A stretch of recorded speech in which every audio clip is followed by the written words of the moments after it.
Welcome back, friends. We are carrying right along with working on my DIY'd breakfast nook. Here's what happened last time. I'll fill you in, but honestly, if you haven't seen part one, please go watch it first because it's really important to what you need to know now. I found the vintage sofa of my dreams that I am gonna use as a dining booth for this breakfast area. It needed a base to raise it up to chair height, which we DIY'd, of course, and then I found the most amazing retro chairs and restored them back into good shape, and now they're living in the dining nook, and it's already looking so good together, but we definitely still have some work to do. So let's talk about what we have to do now.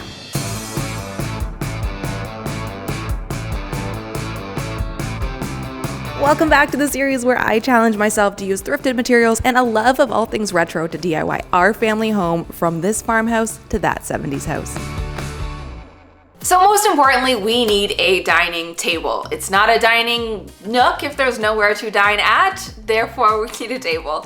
I really wanted to go for a round option, something that doesn't have a lot of legs because I feel like this is already getting a little busy of an area, and I think something with like a pedestal base is gonna be simple and beautiful and just what this area needs. I was looking up some inspiration online and I found this one by Crate & Barrel. It is stunning. It's exactly what I'm envisioning in my head. Only problem is that it's like $4,600 and I think it's actually a little too big for this space. That's the reason I'm not gonna get it, not the price. As much as it's a gorgeous design, it's actually fairly simple and I think that we can DIY something. So I will see you at the office.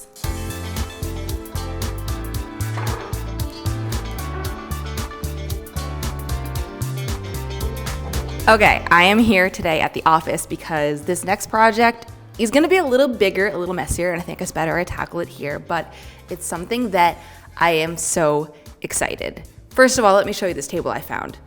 She's gorgeous. She's so simple. She's basic. And best part of all, it was only $30 off Facebook Marketplace because the tabletop, as you can see, is a little faded and worn, but don't worry, that's nothing that DIY can't fix.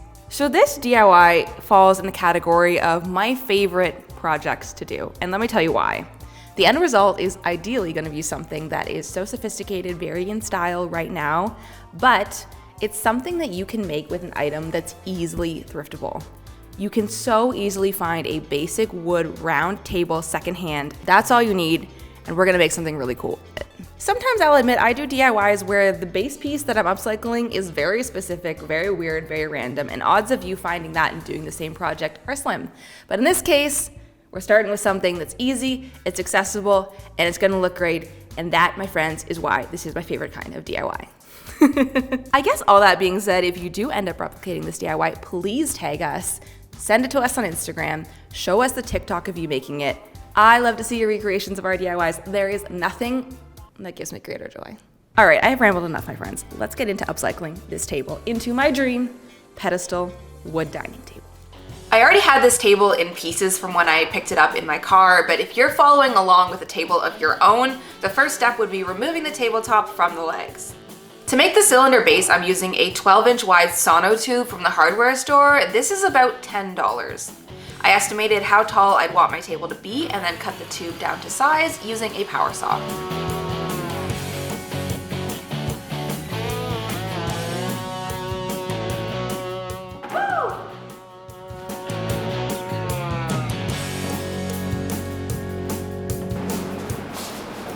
That's gonna be awesome!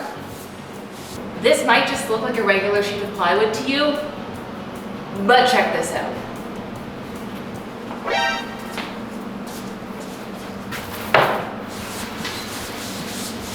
Isn't that wild? Yep, that is right. This stuff is called Flexiform and it's essentially bendable plywood.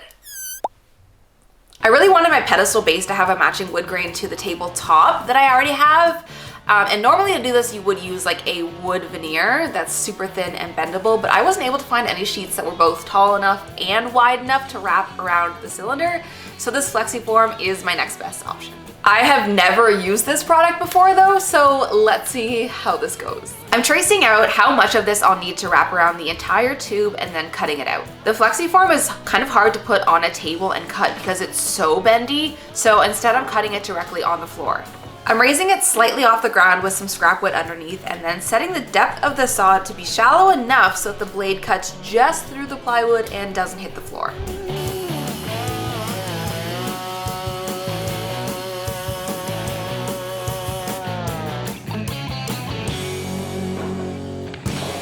So I'm hoping this will bend enough. The circle's a bit tighter. How am I gonna do this? Okay, I'm working on top of this sheet so I don't scratch my piece of wood. I don't know if this is gonna work at all. But I need to find a way to bend this into a circle and glue it to this. So I'm gonna use wood glue, and I have a bunch of methods on deck around me to help form the shape as it dries. We're just gonna try it and hope for the best.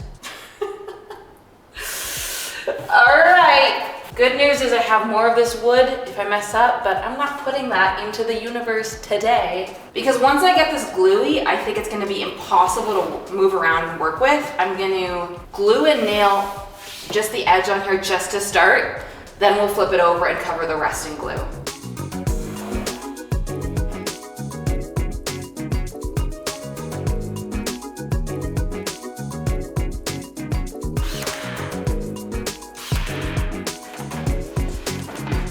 Now, more glue. A lot more glue.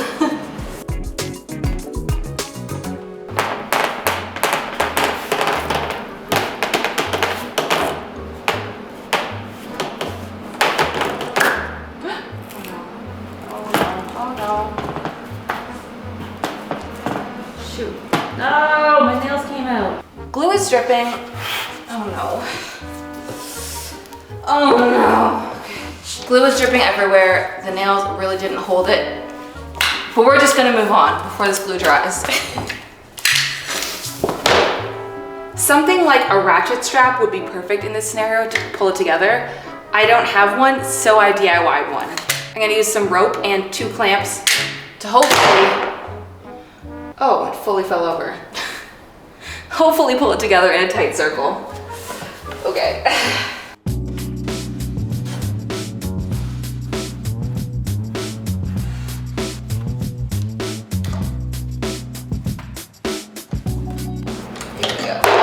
Oh, great.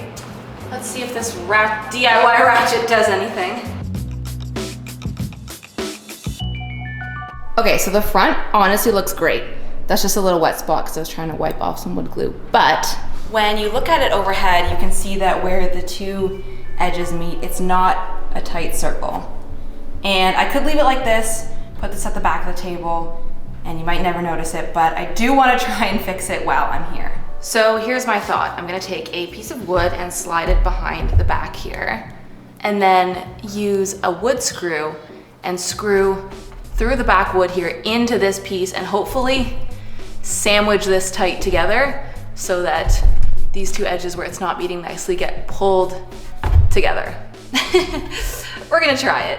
I'm not gonna go as tight as I could because just like the ratchet straps, you wanna go a little tighter and a little tighter and a little tighter all the way down so you get an even pull.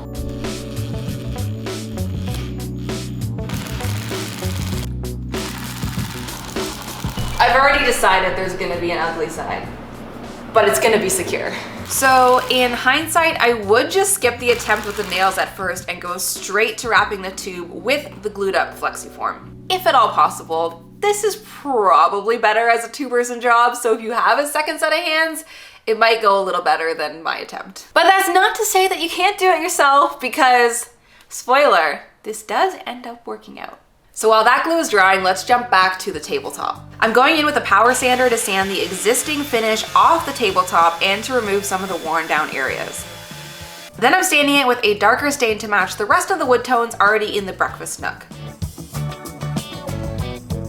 The table base is getting stained to match as well. Both pieces then get finished with a clear top coat.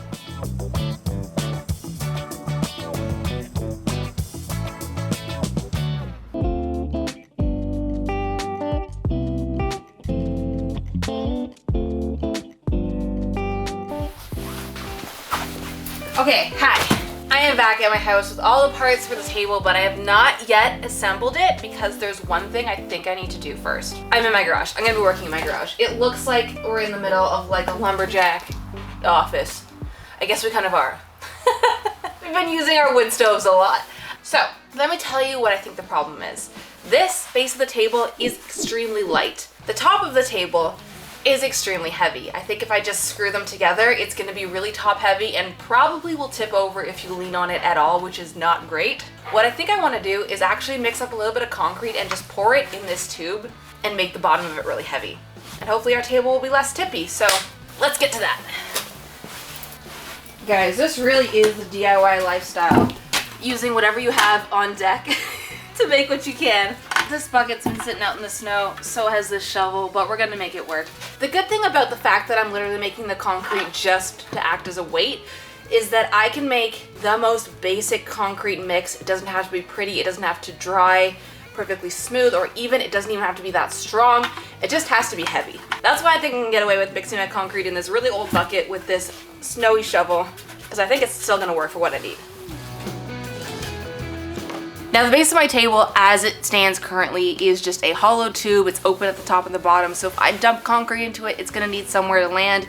I don't want that to be my garage floor, so I'm gonna try something. Now I have heard that concrete does not like to dry against things that are oily, so I have some butcher's block oil and a scrap piece of plywood. I'm gonna try something today. We're trying things. I'm gonna oil up this piece of wood, an odd sentence, and dump my concrete in the tube. Hopefully it's gonna dry against this, and once it's fully cured, I can peel this piece of wood away and we'll just have a nice concrete base. That's the plan. Consistency is looking good.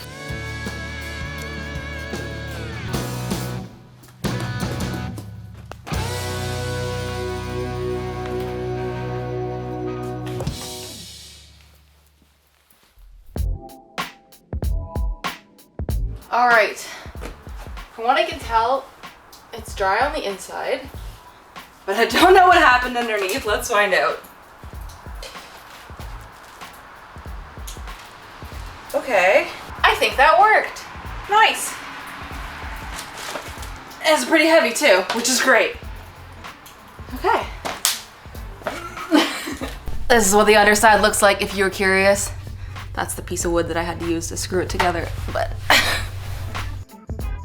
Okay, so here's my plan for how I'm going to attach the table base to the tabletop. Out of some scrap MDF, I've cut both a circle that's the size of the inside diameter of my sono tube and a circle that's a few inches wider than that.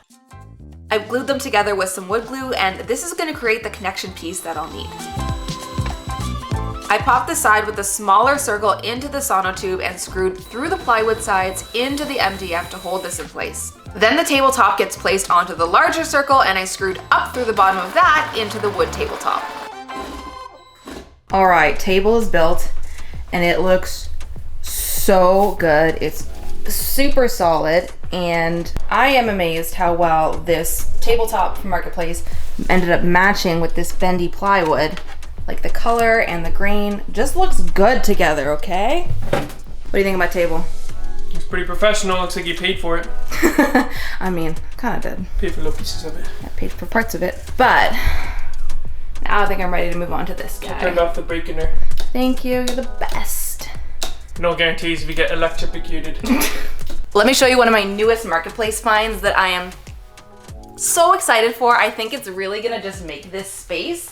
When you see it, I hope you get it. This is a giant yellow clear orb pendant light that's gonna go up here, and it just gives me the biggest, like, this is a giant sun hanging in this corner, and if you don't sit here and feel happy vibes, I don't know what else I could do. This was listed online as like 70s space age orb glow pendant which is all the keywords that I love, but I do have a sneaking suspicion that this was actually sold by CB2 at one point. Actually, my suspicions really are not suspicions anymore when I noticed that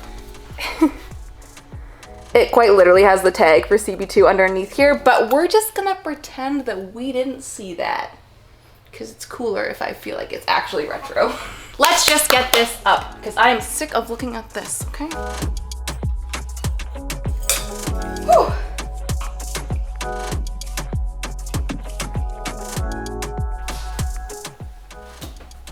Woo! Works! All right. Woohoo! Good morning, guys. I just flipped on my camera because I'm gonna get back to work again today, but I just wanted to share with you like how adorable it's already looking. It's coming together so well. This was literally unstaged. This is my morning, a coffee and just planning some stuff for today, and it looks so good already. I'm very excited by the direction we're heading. Okay, back to work. All right, so something that I believe makes a good room design even better is having different lighting options at different heights. This is actually a technique that we talk a little bit about in our room design course that is launching very soon. Make sure you are following us on social media so you know all of the updates on that, but there's gonna be so much good information in it, like this next piece of advice about lighting. So we already have that really big pendant light that's hanging up from the ceiling and it looks super cool, but I really wanna add some lower wall sconces around the booth. That's just gonna allow this space to be filled more evenly with lighting from all directions instead of just directly from above. These wall sconces have actually lived in our bedroom through many room makeovers, and I think it's time they get a change of view, so I'm gonna put them around the seating here to accomplish that lower lighting that I'm looking for. Yay! So now it's time to personalize this whole space with a few final touches. Starting off strong with this Gorgina lamp that Rachel DIY'd for me. If you have not yet seen that video and are curious how she DIY'd this amazing lampshade, links to that are in the description, go check it out. But I've been dying to do this makeover specifically because I knew that this bay window is the perfect place to display this beautiful lamp. In the other window, I already had this stained glass piece, but I thought it needed a friend, so here we go, a hanging plant. And of course, let's add in some of my favorite thrifted finds like this retro wall tapestry, these salt and pepper shakers, and this vase.